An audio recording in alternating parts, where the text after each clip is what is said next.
So, good afternoon, everyone. So, we are starting our another topic of chapter number 1, that is errors. ठीक है. So, ये जो term है error, जिसको हम लोग हिंदी में बोलते हैं त्रुटि, इससे हम लोग अक्सर रूबरू होते होंगे. और एरर आप सबको जैसे जानते हैं कि एरर क्या होता है, फिर भी जो उसकी बेसिक डेफिनेशन होती है हम लोग उसको देखते हैं. एरर का मतलब होता है the error of a measuring instrument is the numerical difference between the true value of a quantity and its value obtained by the measurement.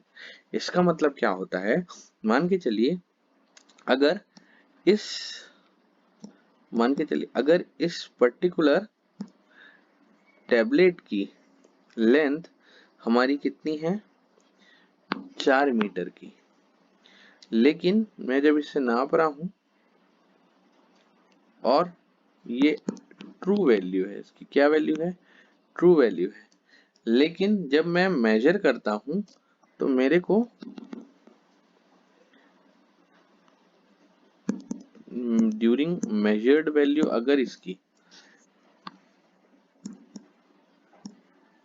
इसकी मेजर्ड वैल्यू हमारी आती है 3.9 मीटर की, तो हमारा एरर कितना हो जाएगा, error is equals to error हो जाएगा हमारा 0.1 मीटर का. इसको ही हम लोग क्या कहते हैं, इसको बोलते हैं हम लोग एरर. मतलब एक बार और मैं आप लोगों को अच्छे से डिफाइन करता हूं.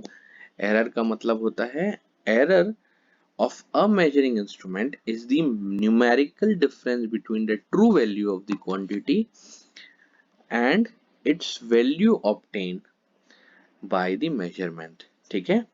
तो जो एरर्स होते हैं ये भी बहुत सारे प्रकार के होते हैं और ये कैसे एक्सप्रेस होते हैं, इधर एज एब्सोल्यूट, जैसे ये एब्सोल्यूट वैल्यू है, या और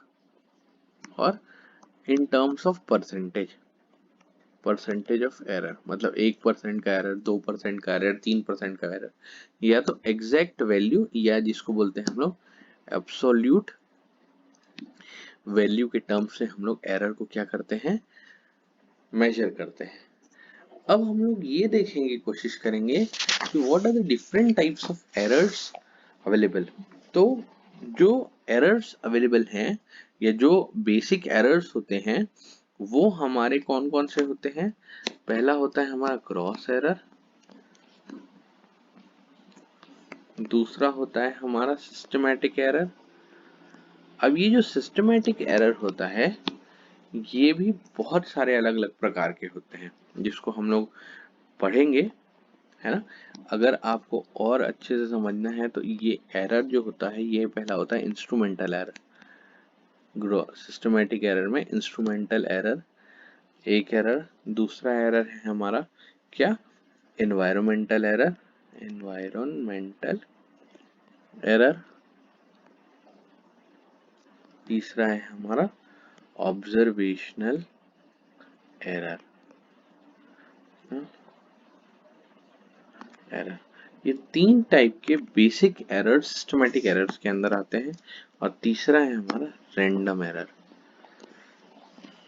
या इसको ही हम बोलते हैं रेसिड्यूअल एरर. तो चलिए हम लोग स्टेप बाय स्टेप सबसे पहले देखेंगे क्या, अपना ग्रॉस एरर को, कि ग्रॉस एरर होता क्या है. सबसे पहला है हमारा ग्रॉस एरर.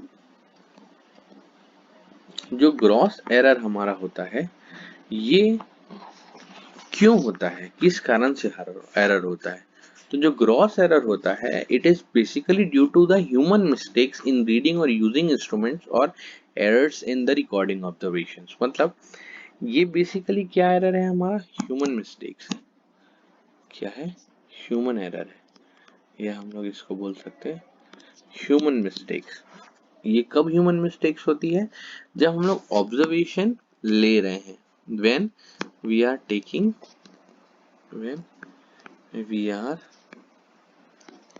observations.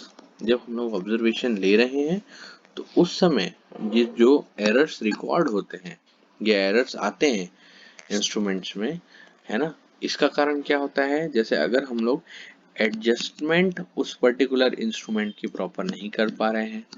दूसरा, अगर हम लोग को कोई कंप्यूटेशनल मिस्टेक है, कंप्यूटेशनल मिस्टेक मतलब हम लोग जो कैलकुलेशन अगर कोई मिस्टेक है, तो ये एरर्स उन्हीं को कहते हैं। और जो ग्रॉस एरर्स होते हैं तो उसका कंप्लीट एलिमिनेशन जो है ये पॉसिबल नहीं होता। लेकिन हम लोग जब रीडिंग लेते हैं तो हम लोग को उस समय बहुत सावधानी से इंस्ट्रूमेंट्स की रीडिंग लेनी होती है।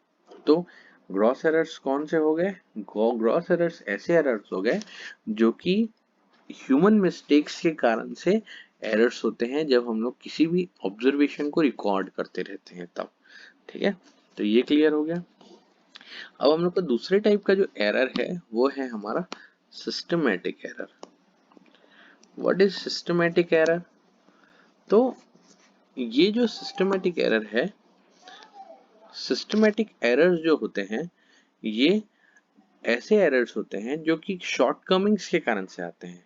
जैसे अगर मान के चलिए कभी हमारा जो इंस्ट्रूमेंट है वो खराब हो गया, डिफेक्टिव हो गया है, उसके पार्ट्स अगर कहीं टूटे फूटे हो गए हैं या तो बहुत पुराना हो गया है, तो उसमें एक कांस्टेंट यूनिफॉर्म डेविएशन आता रहता है।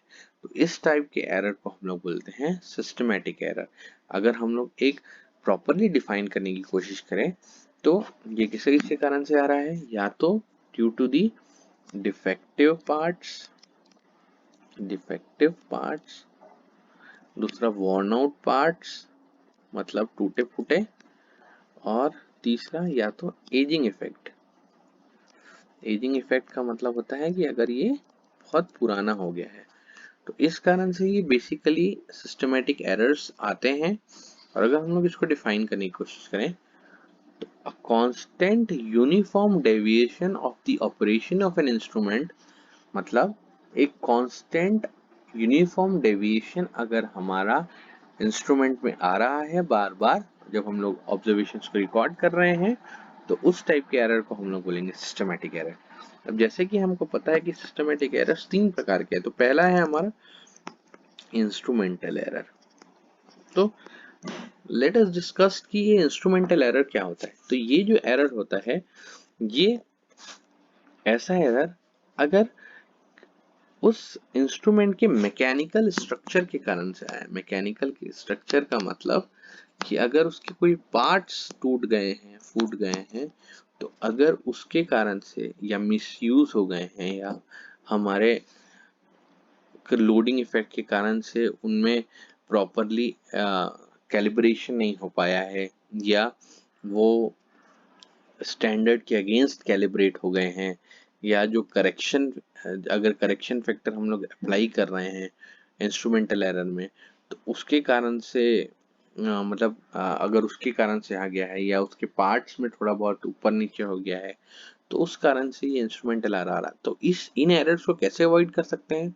इन एरर्स को हम लोग जब हम लोग एक सेलेक्ट करें एक सुटेबल इंस्ट्रूमेंट किसी पर्टिकुलर मेजरमेंट के लिए। मतलब अगर सपोज करो इस लैपटॉप की मेरे को लेंथ और विड्थ नापनी है तो मैं एक स्केल का यूज करूंगा। ठीक है, अगर वो स्केल टूटी फूटी होगी तो वो तो मेरे को रीडिंग खराब आएगी, है ना। या इस लेंथ क्या इससे बड़ी की अगर स्केल होगी तभी प्रॉपर रीडिंग आएगी, इससे छोटे की आएगी तो हो सकता है कि उसमें डिफेक्ट है। तो इस टाइप के एरर को हम लोग प्रॉपर इंस्ट्रूमेंट का इस्तेमाल करके इसको ठीक कर सकते हैं। दूसरा, अगर हम लोग उसे करेक्शन फैक्टर्स में चेंज करें तब हम लोग उस चीज को डिफाइन कर सकते हैं प्रॉपरली। और तीसरा है जब हम लोग इस इंस्ट्रूमेंट को कैलिब्रेट करें अगेंस्ट द स्टैंडर्ड वैल्यू। ठीक है, सो ये है हमारा इंस्ट्रूमेंटल एरर। इसके बाद हम लोग नेक्स्ट लेक्चर में इसकी स्टडी करेंगे। Thank you.